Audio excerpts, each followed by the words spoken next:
ನಮಸ್ಕಾರ ವೀಕ್ಷಕರೇ, ಕಿದೀರ್ ಕೈ ರುಚಿಗೆ ಸ್ವಾಗತ.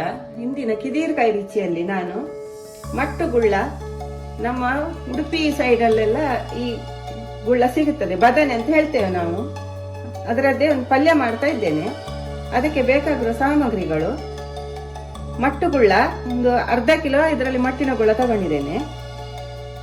ಅದಕ್ಕೆ ಸ್ವಲ್ಪ ಹುಳಿ, ಅಂದ್ರೆ ನೆಲ್ಲಿ ಗಾತ್ರದ ಹುಳಿ, ಹುಣಸೆ ಹುಳಿ, ಮತ್ತೆ ದೊಡ್ಡ ಚಮಚದಲ್ಲಿ ಒಂದು 2 ಚಮಚ ಸಾರಿನ ಹುಡಿ. ಅಂದ್ರೆ ನಾನು ಮೊದಲೇ ನಿಮ್ಮ ವಿಡಿಯೋದಲ್ಲಿ ತೋರಿಸಿದ್ದೇನೆ ಇದು ಸಾರಿನ ಹುಡಿ ಹೇಗೆ ಮಾಡುವುದಂತ. ಅದೇ ಹುಡಿಯನ್ನು ತಗೊಂಡಿದ್ದೇನೆ.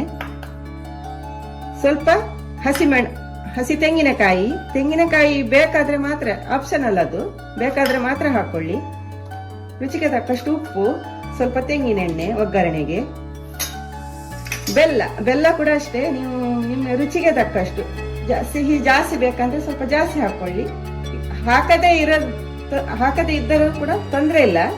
ರುಚಿಗೆ ತಕ್ಕಷ್ಟು ಬೆಲ್ಲ, ಸ್ವಲ್ಪ 4 ಮೆಣಸು, ಇದು ಕೂಡ ಅಷ್ಟೇ ಆಪ್ಷನಲ್, ನಿಮ್ಗೆ ಬೇಕಾದ್ರೆ ಮಾತ್ರ ಖಾರಕ್ಕೆ.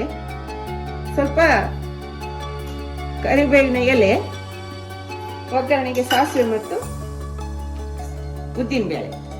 ಈಗ ಮೊದಲು ಬಾಣಲೆ ಇಟ್ಟು ಅದಕ್ಕೆ ಸ್ವಲ್ಪ ದೊಡ್ಡ ಚಮಚದಲ್ಲಿ ಒಂದು 2 ಚಮಚ ತೆಂಗಿನೆಣ್ಣೆ ಹಾಕೊಂಡಿದ್ದೇನೆ. ಒಗ್ಗರಣೆ ಹಾಕೊಳ್ಳುವ. ಎಣ್ಣೆ ಬಿಸಿ ಆದ ಕೂಡಲೇ ಉದ್ದಿನ ಬೇಳೆ ಮತ್ತೆ ಸಾಸಿವೆ,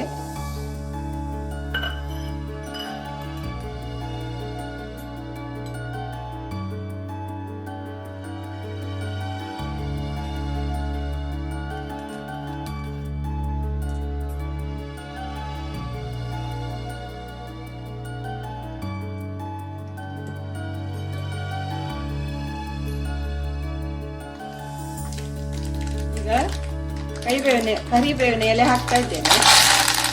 ಇದು ಹುಡಿಯಲ್ಲಿ ಕೂಡ ಉಂಟು, ಬೇಕಾದ್ರೆ ಹಾಕೊಳ್ಳಿ. ಇದು ಕಾಯಿ ಮೆಣಸು.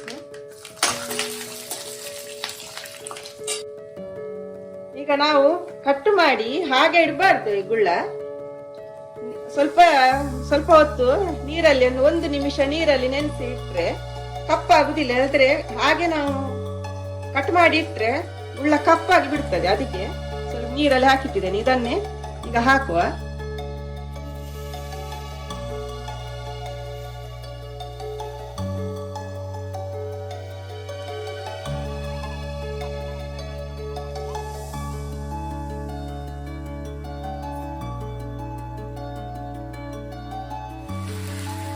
ಹುಳಿಗೆ ಸ್ವಲ್ಪ ಹುಳಿ ನೀರು ಹಾಕ್ತಾ ಇದ್ದೇನೆ.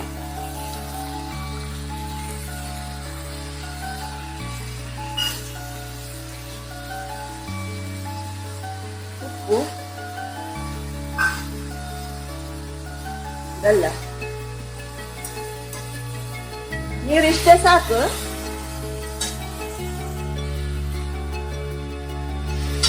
ಒಂದು 5 ನಿಮಿಷ ಬೇಯಲಿಕ್ಕೆ ಬಿಡುವ.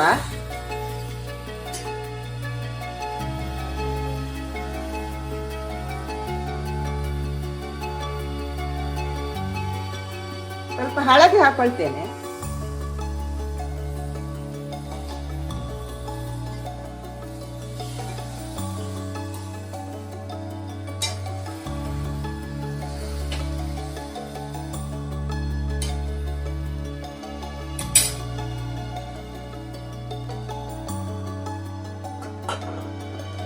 ಮುಚ್ಚಳ ಮುಚ್ಚಿಬಿಟ್ಟು 5 ನಿಮಿಷ ಬೇಯಲಿಕ್ಕೆ ಬಿಡುವ.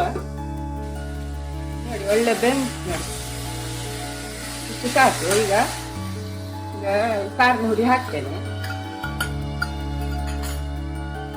ತೆಂಗಿನಕಾಯಿ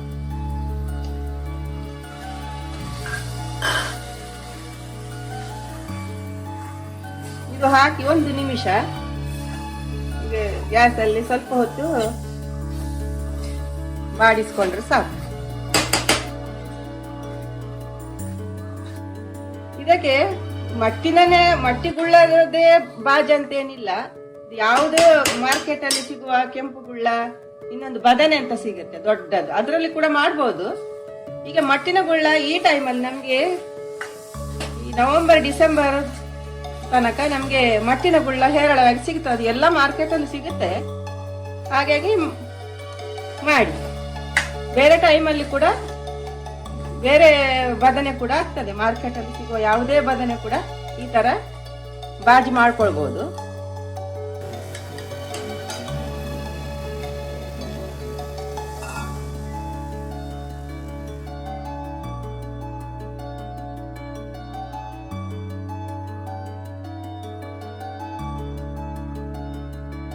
ನೋಡಿ, ಮಟ್ಟುಗುಳ್ಳ ಪಲ್ಯ ರೆಡಿ ಆಯ್ತು. ನೋಡಿ ಎಷ್ಟು ಒಳ್ಳೆ ಕಲರ್ ಕೂಡ ಬಂದಿದೆ. ನೋಡಿ, ಇದ ಬಿಸಿ ಅನ್ನದ ಜೊತೆ chapati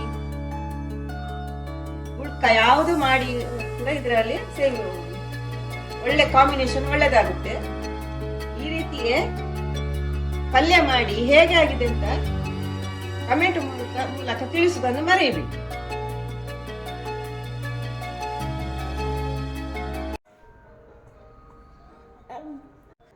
Like, share and subscribe.